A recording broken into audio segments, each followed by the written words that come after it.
Hi friends, இந்த video வந்து நம்ம என்ன பார்க்க போகிறோம் அப்படிங்கிறது தான். இப்போ வந்து நம்மளோட ரெட்ரோ திரைப்படம் ரிலீஸ் ஆகி கிட்டத்தட்ட 3 நாட்கள் முடிஞ்சிருக்குங்க. ஸோ 3 நாட்கள் முடியல நம்மளோட ரெட்ரோ திரைப்படம் எத்தனை கோடி வசூல் செஞ்சிருக்கு அந்த ஒரு விவரத்தை பற்றி இந்த வீடியோவில் நம்ம டீட்டெயிலாக பேச போகிறோம். இப்போ வந்து நடிகர் சூர்யா வந்து தமிழ் சினிமாவில் ஒரு முன்னணி ஹீரோவாக இருக்கிறது. ஸோ இப்போ வந்து அவரோட நடிப்பில் கடைசியாக மே 1 ரிலீஸ் ஆன திரைப்படம் தான் ரெட்ரோ.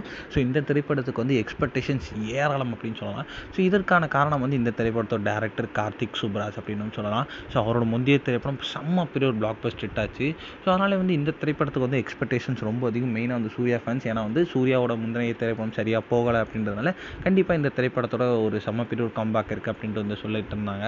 இதில் வந்து ரொம்ப பெரிய ஒரு பட்ஜெட்டில் எடுக்கப்பட்ட இந்த திரைப்படத்தை சூர்யா கூட சேர்ந்து வந்து ஒரு பூஜா ஹெக்டே, ஜெயராம், பிரகாஷ் ராஜ், நாசர் அப்படின்ட்டு நிறைய பேர் இந்த திரைப்படத்தை நடிச்சிட்டு இருந்தாங்க.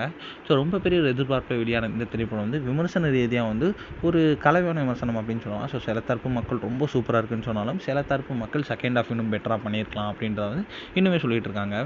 இதில் வந்து இப்போ வந்து நம்மளோட ரெட்ரோ திரைப்படம் 3 நாட்கள் முடியல கிட்டத்தட்ட வந்து 70 கோடி வரைக்கும் வசூல் செஞ்சிருக்கு உலக அளவில் அப்படின்ற ஒரு நியூஸ் கிடச்சிருக்குங்க. ஸோ 70 கோடி அப்படின்றது நல்ல ஒரு வசூல். கண்டிப்பாக வந்து இன்னும் கொஞ்சம் நாட்கள் 100 கோடி வசூல் அடி